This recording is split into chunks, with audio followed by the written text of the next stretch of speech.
education as a celebration of our students' diverse strengths. We must resist the temptation to teach to the average, and instead focus on bringing out the best in every child. In 2027, this year, Secondary 1 students will sit for a new Singapore or Cambridge Secondary Education Certificate or SEC examinations.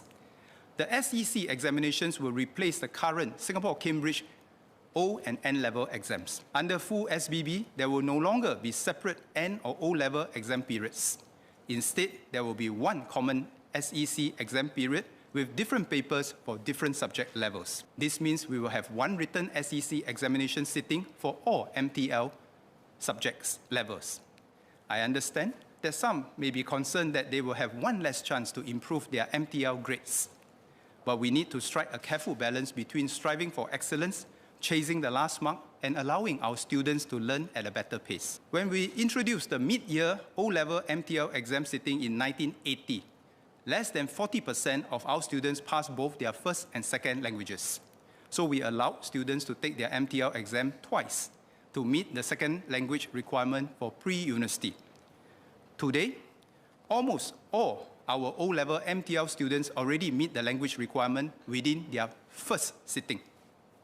Our analysis show that taking a second sitting only changed the post-secondary posting outcome for less than 2% of the students taking the exam. To spread out the exam load at the end of the year, students will sit for their English and MTL written exams in the second week of September, 1 month ahead of other subjects. After taking their exams, students will receive a common certificate, the SEC. The certificate will continue to be jointly awarded by MOE and Cambridge to preserve its standing.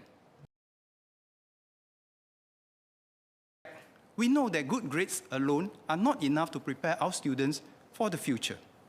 We also need to equip our students with the 21st century competencies like civic literacy and adaptive thinking. Hence, we will improve the balance of academic and non-academic Edusave awards. Today, the Eagles and Edusave Skills Award are given to students who have excelled in non-academic activities or who have demonstrated leadership qualities and served the community. We will increase the number of these awards to recognize 21st century competencies and life skills. Younger students will receive the awards if they demonstrate attributes like creativity in generating ideas to solve problems in their schools or outside, while older students in polytechnics and ITE might demonstrate interpersonal and collaboration skills by working effectively with their colleagues in an internship. With this, an additional 21,000 students could receive an award every year. One key challenge for the families of children with disabilities are the significant out-of-pocket expenses. We will alleviate these pressures by reducing school fees in 9 higher fee SPED schools. I also want to share my vision for the SPED sector. I want our young people to aspire to join the SPED fraternity, be inspired by its deep sense of mission like any mainstream school teacher. I want our SPED educators to have promising careers that will encourage them to stay in the sector. I want our SPED school leaders to have structured and rigorous leadership development opportunities like the mainstream.